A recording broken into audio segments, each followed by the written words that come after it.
अस्सलाम वालेकुम। सब स्टूडेंट्स को आवाज़ आ रही है मेरी? यस सर, आ रही है। हाँ जी, कैसे हैं आप लोग? ठीक हैं सब? जी सर, ठीक ठाक। आप सुनाएं। हाँ जी, सब ठीक। अच्छा, ये लास्ट टाइम जो है ना, मैंने आप लोगों को कहा था कि आप ना इंस्टॉलेशन वगैरह कर लें लिनक्स की। तो उसमें अगर किसी को कोई प्रॉब्लम आ रही है तो बताएं। लास्ट मुझे एक दो स्टूडेंट्स मैसेज करते रहे हैं कि उनकी जो इंस्टॉलेशन है ना वो नहीं ठीक हो रही। तो क्या प्रॉब्लम आ रही है आप लोगों की इंस्टॉलेशन के अंदर?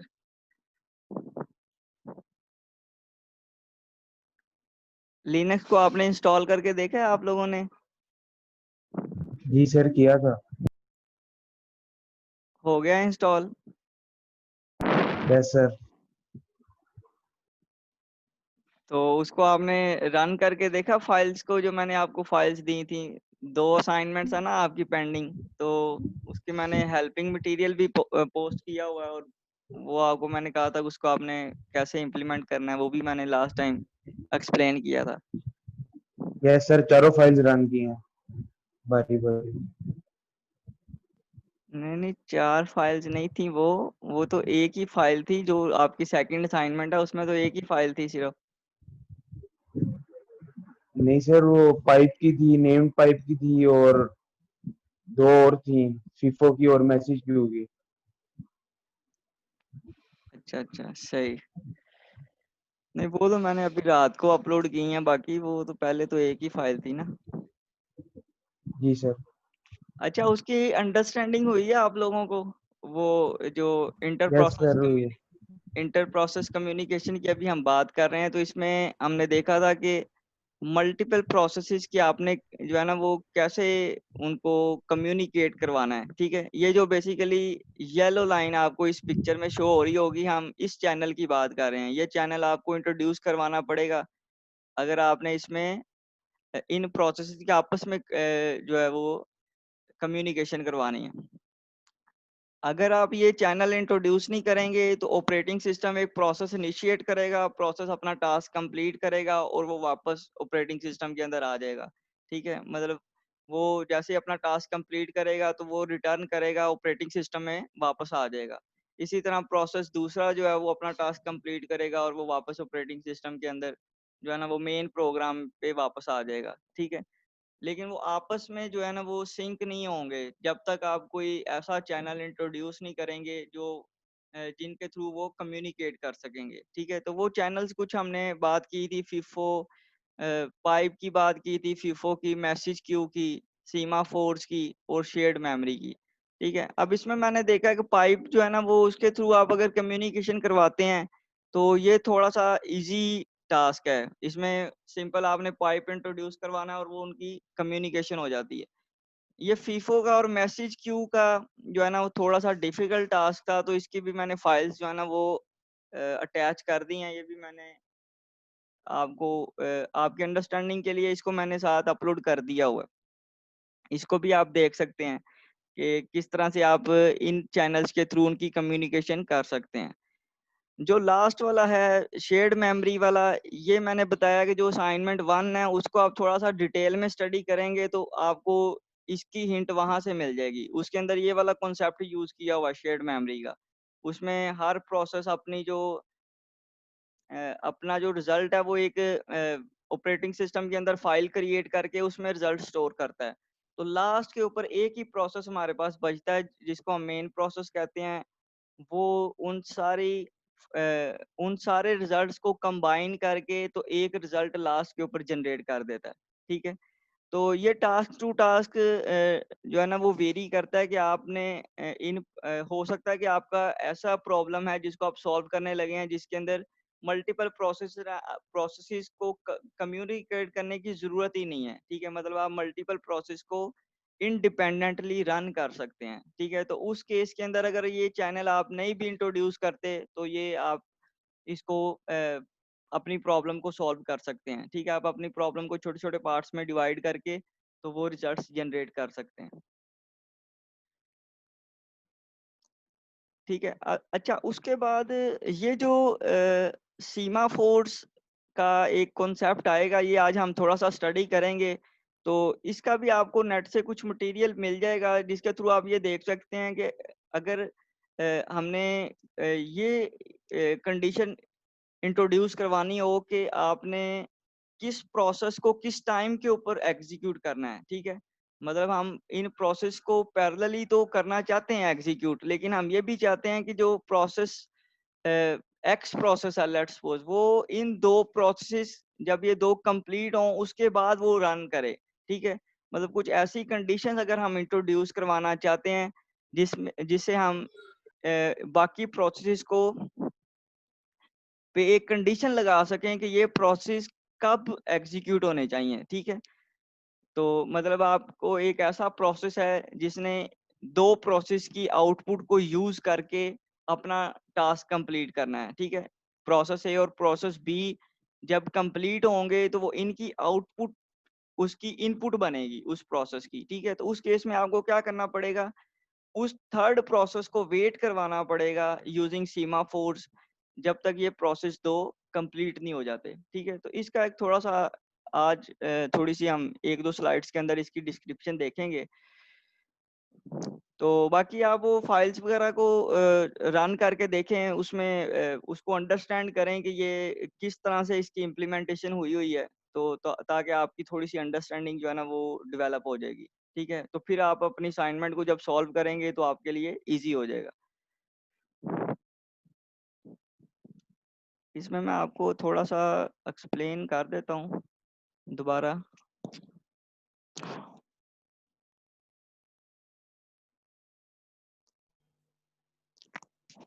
अच्छा, मेरे पास ये लेक्चर जो है ना ये रिकॉर्ड हुआ करेगा डे वाइज। जैसे हमारा लेक्चर हुआ करेगा तो ये रिकॉर्ड होता रहेगा। तो इसमें अगर किसी को जो है ना वो ये रिकॉर्डिंग चाहिए होगी तो वो फिर उसको कलेक्ट करनी पड़ेगी ऑफिस से, या फिर किसी भी तरह से वो मेरे से ले सकता है।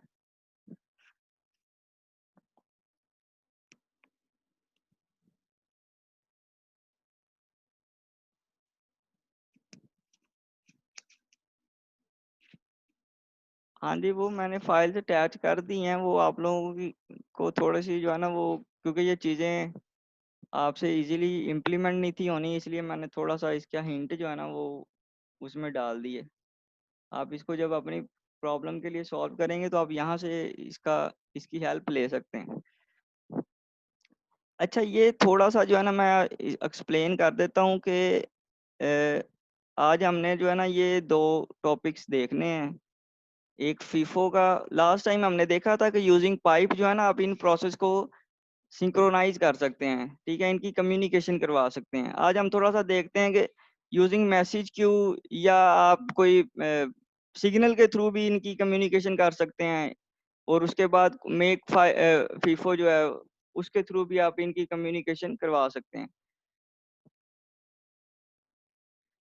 अब इसमें आप देखें, अगर ये मैसेज क्यू वाला आप फाइल अगर ओपन करेंगे ना तो इसके अंदर सबसे पहले आपको मैसेज क्यू की हेडर फाइल इंक्लूड करवानी पड़ेगी, ठीक है।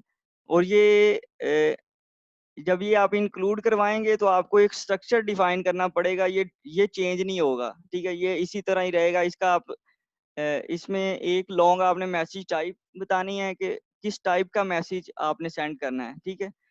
तो इसकी टाइप आप जो भी रखेंगे, जब आप उसको एक्सेस करेंगे दूसरे प्रोसेस के अंदर, तो ये दोनों में टाइप इसकी सेम होगी, ठीक है। उसके बाद आप करैक्टर मैसेज टेक्स्ट, इसकी आप लेंथ कितनी भी रख सकते हैं। यहाँ पे मैंने सिर्फ एक ही इसकी लेंथ रखी है। यहाँ पे आप इसकी जितनी भी आपने लेंथ रखनी है वो इस तरह से आप इसकी अरे डिफाइन कर सकते हैं, ठीक है। अभी हम इसकी लेंथ 1 इसलिए रख रहे हैं कि जो डाटा आप सिंक कर रहे हैं यहाँ पर डाटा वेरिएबल के अंदर, ठीक है, उसमें हमें सिर्फ एक वैल्यू चाहिए, ठीक है।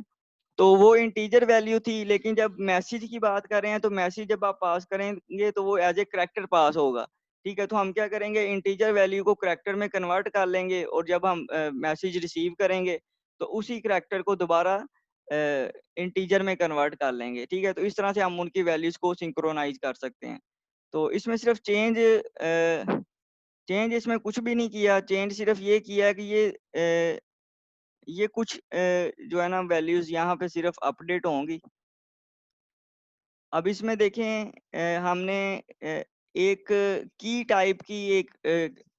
टाइप का एक वेरिएबल लेना है। ये वेरिएबल इसलिए लेना है कि जब आप एक क्रिएट करेंगे मैसेज तो उसको एक की असाइन करेंगे, ठीक है। तो वो की यूनिक होनी चाहिए ताकि हम उसी मैसेज को डी कोड कर सकें रिसीवर साइड पे, ठीक है। तो इसलिए जो भी नंबर आप यहाँ पे रखेंगे 65 जैसे यहाँ पे रखा हुआ है, वही नंबर आपका दूसरे प्रोसेस में आ जाएगा जो आपका मेन प्रोसेस है, ठीक है। तो उसके बाद ये F2 से आप वो की क्रिएट कर रहे हैं। क्रिएट करने के बाद यहाँ पे देखें मैसेज गेट, ठीक है। तो ये यहाँ से वो आपका वो मैसेज क्रिएट हो जाएगा उस टाइप का, ठीक है। यहाँ पे हमने टाइप बता दी है और जो भी डाटा आप इसमें रखवाना चाहते हैं वो हमने डाटा, ये वाला वेरिएबल था जो लास्ट टाइम हम जिसको एक्सेस करने की कोशिश कर रहे थे, वो वेरिएबल को हमने टाइप कास्ट कर दिया करेक्टर के अंदर, ठीक है। क्योंकि हमारे पास जो मैसेज सेंड होगा वो in terms of characters send होना है, इन टर्म्स ऑफ स्ट्रीम। तो वो करेक्टर स्ट्रीम आपने पास करनी है, तो यहाँ पर इंटीजर को हमने कन्वर्ट कर दिया करेक्टर के अंदर, ठीक है। तो इस तरह से आप मैसेज फिर सेंड कर देंगे, ठीक है। तो दूसरी साइड पे जो सेकंड प्रोसेस आपका चल रहा है, जो ये आपका प्रोसेस जो था ना, ये चाइल्ड प्रोसेस था। जो सेकंड प्रोसेस है उसमें फिर हम क्या करेंगे, जब तक ये कंप्लीट नहीं हो जाता हम उसको वेट करवा रहे हैं यहाँ पे, जैसे हम पाइप्स के अंदर इस प्रोसेस को वेट करवा रहे थे।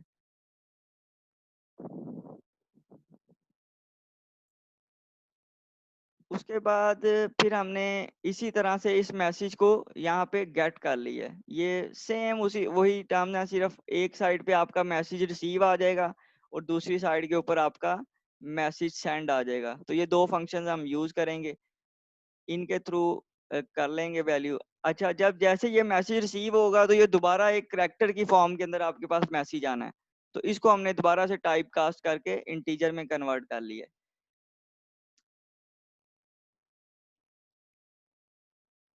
की जो है ना, मैं यही बता रहा हूँ कि ये यूनिक की है, मैसेज को डी कोड करने के लिए यूज करेंगे, ठीक है। मतलब आपने जब मैसेज सेंड करना है तो उसके साथ एक की एसोसिएट करेंगे, ठीक है, ताकि कोई दूसरा प्रोसेस जो है ना इस मैसेज को रिसीव ना कर सके, ठीक है। सिर्फ वही प्रोसेस रिसीव कर सके जिसको हम ये की देंगे, ठीक है। हम ये कहेंगे कि ये सिर्फ यही प्रोसेस, अगर आप ये की एसोसिएट नहीं करेंगे तो हो सकता है कोई थर्ड प्रोसेस जो है ना वो इसी मैसेज को रिसीव कर रहा हो, जिसको हमने अलाउ नहीं करना कि ये इसको डी कोड कर सके, ठीक है।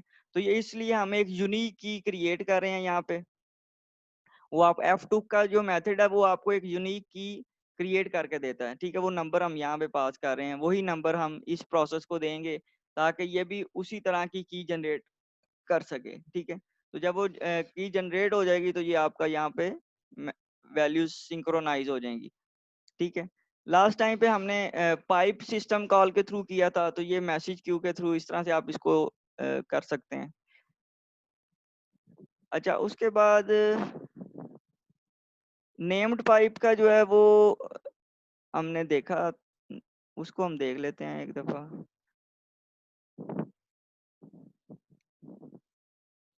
अच्छा, नेम्ड पाइप के अंदर जो है ना वो जस्ट आपने क्या करना है कि एक पाइप क्रिएट कर लेना है इस तरह से, जैसे हम वहां पर क्रिएट कर रहे थे, ठीक है। मतलब वहां पे आप पाइप के थ्रू क्रिएट कर रहे थे, यहाँ पे हम मेक फीफो की जो है ना वो इंस्ट्रक्शन को यूज करके पाइप क्रिएट करेंगे। और उसके बाद आप उस पाइप के अंदर उस पाइप को ओपन करेंगे राइट के लिए और आप उसमें डाटा राइट कर देंगे, ठीक है। मतलब लास्ट पे भी आप ऐसा ही कर रहे थे कि आप जो सिंपल पाइप का एक एंड क्लोज कर देते थे और उसमें पाइप को डाटा राइट कर देते थे। अच्छा, ये अनलिंक प्रिंट सर्वर, ये अनलिंक जो है ना ये मेरा पाइप का नाम है। ये मैं इसलिए यूज कर रहा हूँ कि जब आप मल्टीपल टाइम इस फाइल को बार बार रन करेंगे तो ये पाइप ऑटोमेटिकली अगर पहले एग्जिस्ट करता होगा तो वो उसको डिलीट कर देगा। अनलिंक का मतलब ये है कि उस पाइप को का लिंक जो है ना वो डिलीट करना है, ठीक है। मतलब अगर ऑलरेडी इस नाम का पाइप पहले से पड़ा हुआ है तो उसको हम डिलीट कर देंगे, फिर हम एक नया पाइप क्रिएट करेंगे इसी नाम का, ठीक है। ये इसलिए यूज किया। ठीक है, इसको आप नहीं भी यूज करें, इसको आप डिलीट कर देंगे, आपने वन टाइम ही सिर्फ रन करनी है फाइल, तो ये आप इसको डिलीट भी कर देंगे तो ये चल जाएगा ये। ठीक है, तो ये इस तरह से आप जस्ट आपने मेक फिफो की कमांड को यूज करना है और दूसरी साइड पे आपने उसमें फाइल में डाटा आप राइट कर देंगे। ठीक है, मेन के अंदर हम इसी तरह से, आप मेन में देखेंगे तो हम दोबारा से वहां से डाटा रीड करेंगे। ठीक है, और वो डाटा रीड करके आप उसी वेरिएबल में सिंक्रोनाइज कर देंगे, तो इस तरह से ये आपके पास वैल्यूज जो है ना वो अपडेट हो जाएंगी। तो ये दो तीन चैनल्स तो मैंने इसको ऐड कर दिया है कि आप इसको किस किस तरह से सिंक्रोनाइज कर सकते हैं। इसमें अगर किसी का कोई क्वेश्चन है तो वो पूछ लें, फिर हम इसको आगे कंटिन्यू करते हैं। इन फाइल्स को आप अपने पास रन करके देखें, इसमें अगर कोई डिफिकल्टी आती है तो इसकी आपको अंडरस्टैंडिंग होनी चाहिए, फिर ही आप अपनी असाइनमेंट को सॉल्व कर सकेंगे।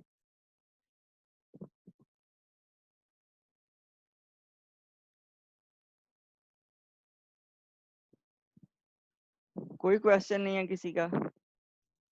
सर वो जो आपने असाइनमेंट दी है 15 तारीख वाली, उसके अंदर तो इंटर प्रोसेस कम्युनिकेशन नहीं है। उसमें है ना, उसमें क्यों नहीं है? उसमें इंटर प्रोसेस कम्युनिकेशन आप जब नहीं करवाएंगे तो वो लास्ट के ऊपर आप डाटा कैसे रिट्रीव करेंगे? सर हमने सिंपल उसको क्या करना है कि एक डाटा हम रख देंगे लाइक शेयर्ड मेमोरी, तो जिस प्रोसेस के पास एक करैक्टर मिलेगा वो उसकी वैल्यू को एक प्लस कर देगा, सिंपल है। नहीं, देखें आप बात नहीं समझ रहे, मैं आपको एक मिनट ठहरें जरा। ये देखें, आपके पास जो है ना वो 425 फाइल्स है ना, तो आप जब एक प्रोसेस की बात कर रहे हैं तो एक प्रोसेस सिर्फ एक फाइल को एग्जीक्यूट करेगा। ठीक है, तो जब वो एक फाइल को एग्जीक्यूट करेगा तो वो उसमें से सिर्फ वो निकालेगा, जो उसके फीचर्स हैं वो सिर्फ उसी में से एक्सट्रैक्ट करेगा ना, सिर्फ अपनी फाइल में से। तो जब वो उसके रिजल्ट्स कहाँ पे स्टोर करेगा वो, ठीक है, जैसे ही वो प्रोसेस टर्मिनेट होना है तो वो रिजल्ट्स उसके डिस्कार्ड हो जाने हैं, वो तो उसके रिजल्ट्स जो हैं वो लॉस्ट हो जाएंगे। तो आपने 425 प्रोसेस के रिजल्ट्स को कनकैट करना है। ठीक है, तो आपको क्या करना पड़ेगा, 425 प्रोसेस आपके अलग चलेंगे, एक आपका प्रोसेस अलग चलेगा, जो क्या करेगा, इन सारे रिजल्ट्स को एक ही जगह के ऊपर क्या करेगा, कंबाइन करेगा। ठीक है, तो जो आपको असाइनमेंट मैंने दी है उसके अंदर ये शेयर्ड मेमोरी के थ्रू ये काम हो रहा है। अब आपने शेयर्ड मेमोरी के थ्रू नहीं करना, आप बाकी कोई भी चैनल यूज कर सकते हैं जो यहाँ पर हमने सेकंड असाइनमेंट के अंदर मैंने आपको ये सारा मटेरियल दिया है। अब उसमें से कोई भी चैनल को यूज करेंगे और वो सारे प्रोसेस में से डाटा रिट्रीव करेंगे, फिर आपका वो वेरिएबल्स आपके अपडेट होंगे।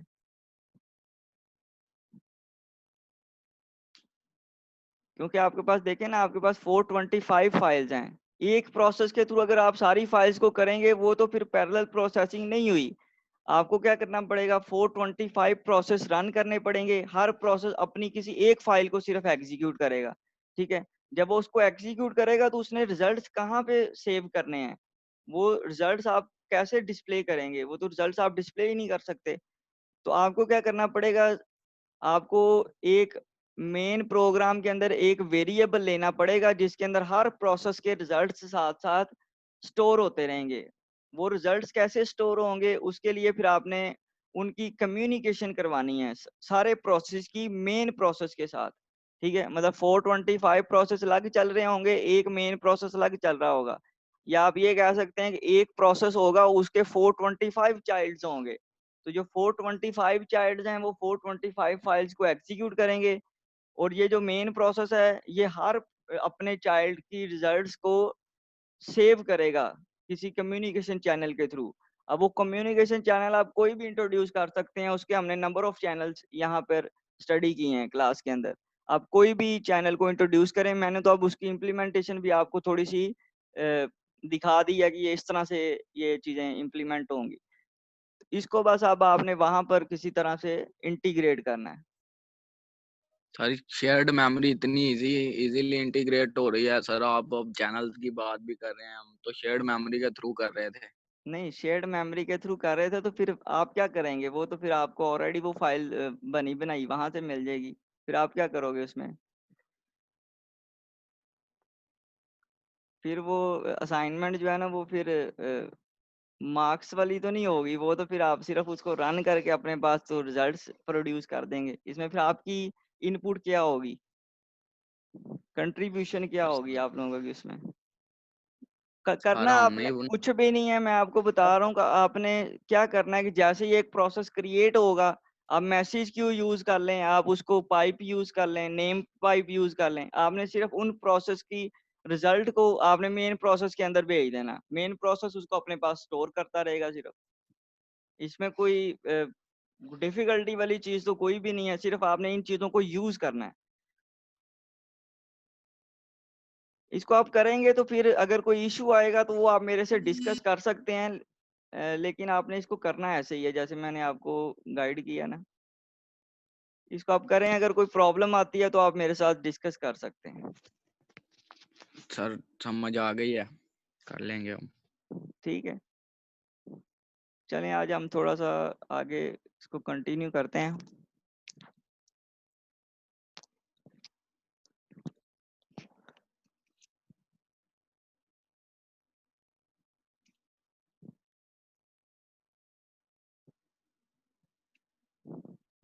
अच्छा, ये प्रोसेस की जो है ना, अब आपको अंडरस्टैंडिंग होनी चाहिए कि प्रोसेस हम क्या है, किस चीज को रहे हैं, क्योंकि अब पूरा सेमेस्टर ना प्रोसेस की बात ही करते रहेंगे। ठीक है, उसके प्रोसेस की सिंक्रोनाइजेशन, डेडलॉग की और ये वो, तो आपको पता होना चाहिए कि प्रोसेस हम किस चीज को कह रहे हैं। पहले जितनी भी आप जो है ना वो सब्जेक्ट्स आपने पढ़े हैं तो उसमें आप प्रोग्राम की बात करते थे। ठीक है, कि आपने एक प्रोग्राम लिखना है। ठीक है, लेकिन एक प्रोग्राम जब आपने लिखना है तो अब जब आप बात करेंगे तो अब हम बात करेंगे प्रोसेस की। ठीक है, अब एक प्रोग्राम के अंदर एक प्रोसेस भी हो सकता है, उसके अंदर नंबर ऑफ प्रोसेस भी हो सकते हैं। ठीक है, वो कैसे क्रिएट करने हैं, उसके डिफरेंट मेथड्स हैं। वन ऑफ द मेथड हमने स्टडी किया था कि आप फोर्क के थ्रू प्रोसेस क्रिएट करते हैं। ठीक है, लेकिन इसके अलावा भी मेथड्स हैं जिसमें आप पूरे थ्रेड्स क्रिएट कर लेते हैं, और वो थ्रेड्स भी आपके इसी तरह से उनको भी हम सिंक्रोनाइज कर सकते हैं और उनकी भी आपस में कम्युनिकेशन करवा सकते हैं। ठीक है, तो ये एक मेथड सिर्फ हमने स्टडी की है जिसमें आप फोर्क के थ्रू एक प्रोसेस को इनिशिएट करते हैं। तो ये कुछ चैनल्स वगैरह ऑलरेडी हमने स्टडी कर लिए हैं, इसको आप देख लीजिएगा।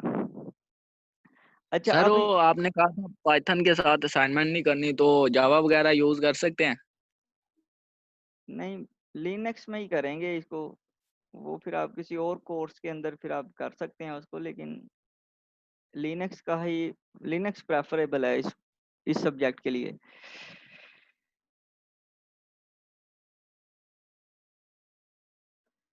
अच्छा, ये जो है ना, अब हम देखते हैं कि जब आप बात करेंगे शेयर्ड मेमोरी की। ठीक है, हमने एक मेथड है जिसके अंदर हमने देखा कि प्रोसेस को सिंक्रोनाइज कर सकते हैं आप यूजिंग शेयर्ड मेमोरी। ठीक है, अब जब शेयर्ड मेमोरी की बात करेंगे तो मल्टीपल प्रोसेस जो है ना वो इकट्ठे इस शेयर्ड मेमोरी को यूज कर रहे होंगे।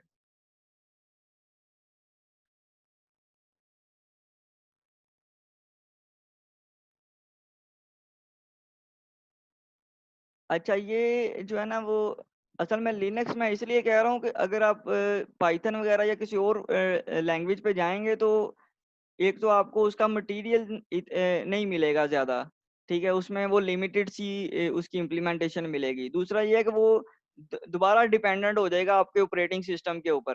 ठीक है, जो भी आप इम्प्लीमेंटेशन करेंगे उसने दोबारा डी कोड होना है इसके ऊपर ऑपरेटिंग सिस्टम पे। ठीक है, मतलब लो लेवल लैंग्वेज के अंदर, तो वो इतनी एफिशिएंसी आपको उसमें नजर नहीं आएगी, उसमें आप देख नहीं सकेंगे कि डिफरेंस कहाँ पे आ रहा है। वो अगर आप मल्टीपल प्रोसेस रन भी करते हैं तो उसका भी आपको उतना फायदा नहीं हो रहा होगा जितना आपको यहाँ पर नजर आएगा। यहाँ पर आपको इम्प्लीमेंटेशन के दौरान वो चीजें डिस्टिंग्विश करने में इजी हो जाएगा।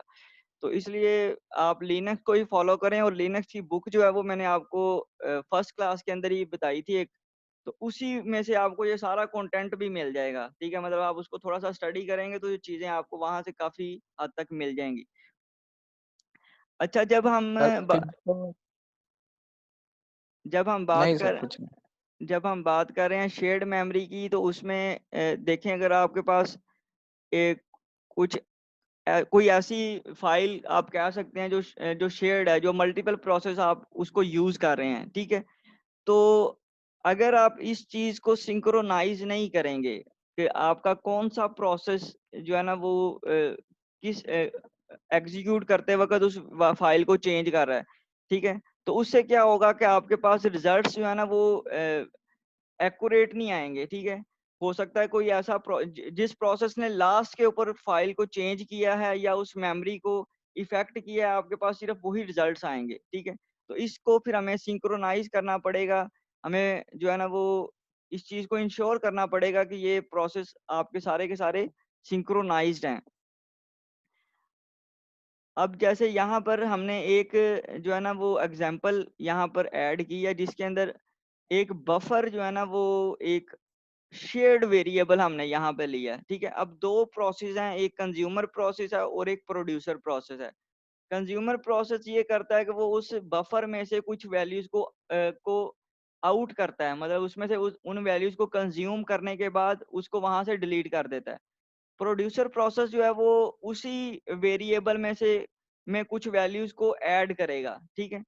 तो अब हमने सिंक्रोनाइज इन दोनों प्रोसेस को अगर करना है, तो हमें हमें इस चीज को इंश्योर करना पड़ेगा कि कंज्यूमर प्रोसेस उसी टाइम के ऊपर वैल्यू को कंज्यूम करे जब बफर के अंदर कोई वैल्यू पड़ी हो, ठीक है। अगर बफर एम्प्टी है तो हम उस कंज्यूमर प्रोसेस को अलाउ नहीं करेंगे कि वो उस बफर को कंज्यूम कर सके, ठीक है। तो वो यहाँ पे आप देखेंगे तो हमने एक वाइल का यहाँ पे एक लूप यूज किया है, while in double is equal to out.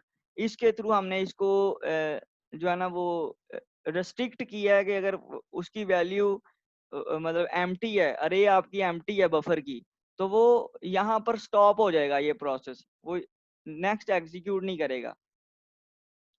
जो आपका प्रोड्यूसर प्रोसेस है वो वैल्यूज के अंदर वैल्यूज राइट करेगा, ठीक है। बफर फिल करेगा बेसिकली, अरे है ना बफर की, तो वो वन बाय वन उन आइटम्स को प्लेस करेगा।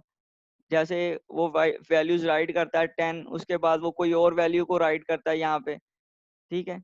तो जैसे ये वैल्यू को राइट करेगा तो ये अब कंज्यूमर प्रोसेस अलाउ हो जाएगा कि वो इन वैल्यूज को यूज कर सके, ठीक है। अब ये प्रोसेस आपका इटरेटिव नहीं है, ये आपके कंकरेंट आपकी प्रोसेसिंग हो रही है, दोनों प्रोसेस इकट्ठे इस मेमोरी को यूज कर रहे हैं, ठीक है। तो आपको क्या करना है कि आपको रिस्ट्रिक्ट करना है कि ये मेमोरी तभी यूज हो सके जब अगर लेट्स सपोज आपकी ये वैल्यूज फिल हो जाती हैं, आपके पास 3 की वैल्यू थी और यहाँ पर फिल हो जाती है, ठीक है, तीनों इंडेक्सेस, तो फिर ये प्रोसेस क्या होगा, ये स्टॉप हो जाएगा।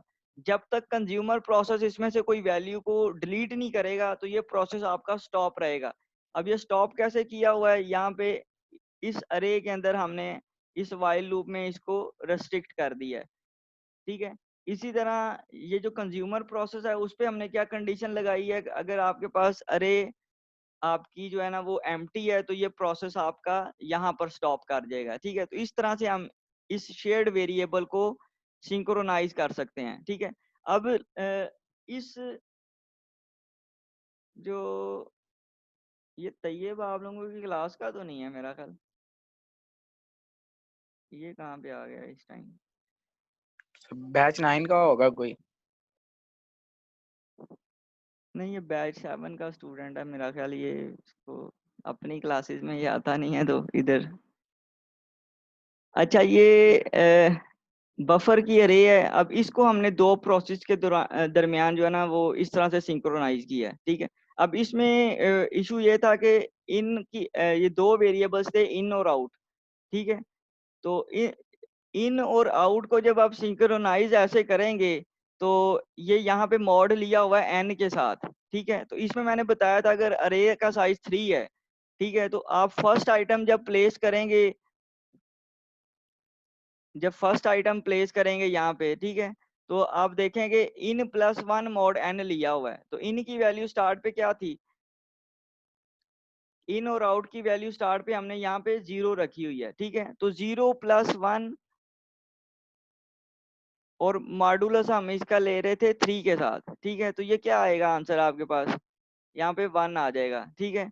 इसी तरह जब 3 के ऊपर जाएंगे, हमने 3 वैल्यूज प्लेस करनी है ना, जब आप 3 मॉडुलस 3 लेंगे तो फिर उसका आंसर क्या आएगा?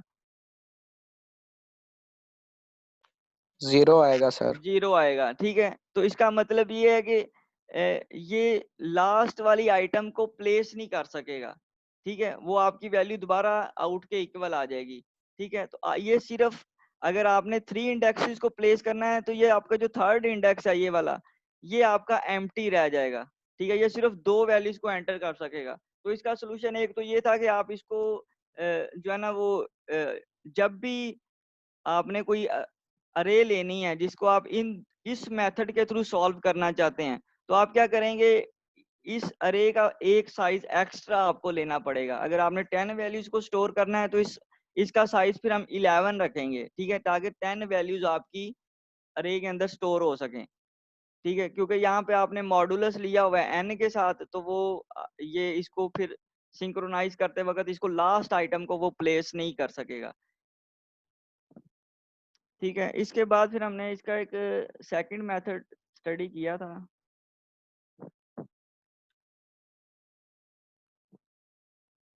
अच्छा, जहाँ पे भी ये आपको ना कंकरेंट या मल्टी प्रोसेसिंग की बात की है, तो इसका मतलब सेम ही होता है। ठीक है, कंकरेंट प्रोसेस का मतलब ये होता है कि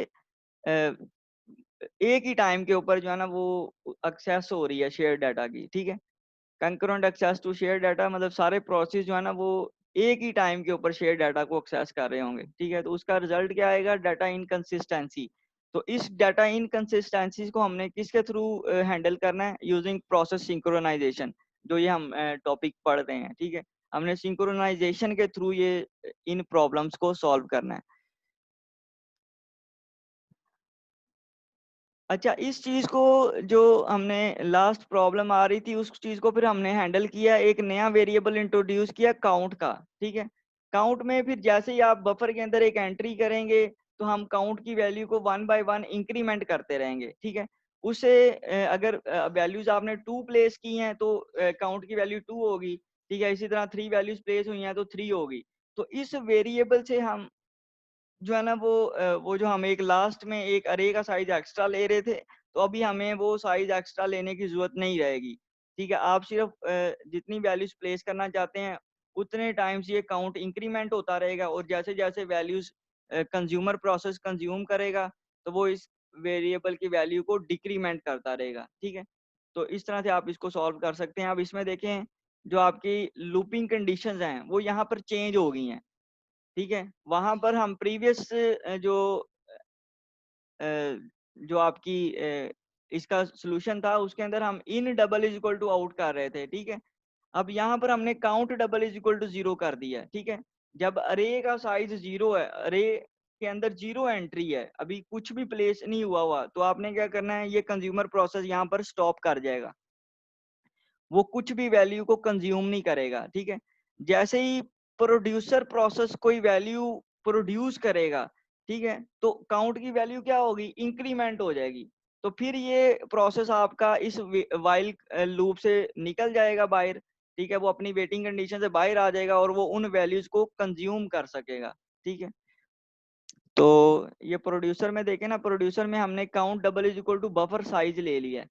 यहाँ पर बफर साइज यहाँ पे क्यों लिया है कि जब आपकी बफर का साइज जितनी जितना बफर साइज हमने रखा हुआ है, जब वो वैल्यूज फुल हो जाएंगी उतनी वैल्यूज ये प्रोड्यूसर जो है ना वो फिल कर लेगा, तो ये प्रोसेस यहाँ पर रुक जाएगा जब तक कंज्यूमर प्रोसेस उन वैल्यूज को यूज नहीं कर लेता। ठीक है, हम कर ये रहे हैं कि आपके पास एक शेयर्ड वेरिएबल है बफर। ठीक है, उसके अंदर हमने वैल्यूज को या तो वैल्यूज एंटर होंगी या उसमें से वैल्यूज डिलीट होंगी। ठीक है, लेकिन वो किस बेसिस पे डिलीट होंगी कि प्रोड्यूसर प्रोसेस कोई वैल्यू प्रोड्यूस करेगा। ठीक है, अब जब तक वो वैल्यू को प्रोड्यूस नहीं कर लेता तो कंज्यूमर प्रोसेस को हम स्टॉप कर देंगे कि वो इसको एग्जीक्यूट ना कर सके। ठीक है, और जैसे ही कंज्यूमर प्रोसेस जैसे कंज्यूमर प्रोसेस अगर कोई वैल्यू को कंज्यूम नहीं करता और ये आपकी जो अरे है ये फिल हो जाती है, तो फिर हम प्रोड्यूसर प्रोसेस को भी स्टॉप कर देंगे कि वो उससे वैल्यूज को वो वैल्यूज मजीद ऐड ना करे, क्योंकि वो मजीद ऐड करेगा तो जो बाकी वैल्यूज आपने प्लेस की हुई हैं वो ओवरराइड होती रहेंगी। ठीक है, तो उसको हम इस तरह से जो है ना वो सिंक्रोनाइज कर सकते हैं कि हम एक लूप के थ्रू आप ये सारी कंडीशंस को सॉल्व किया हुआ है। अच्छा, अब रेस कंडीशन की हम बात करते हैं। रेस कंडीशन की डेफिनेशन देखते हैं पहले। रेस कंडीशन में अगर the situation where several process access and manipulate shared data concurrently, ठीक है। जब मल्टीपल प्रोसेस जो है ना वो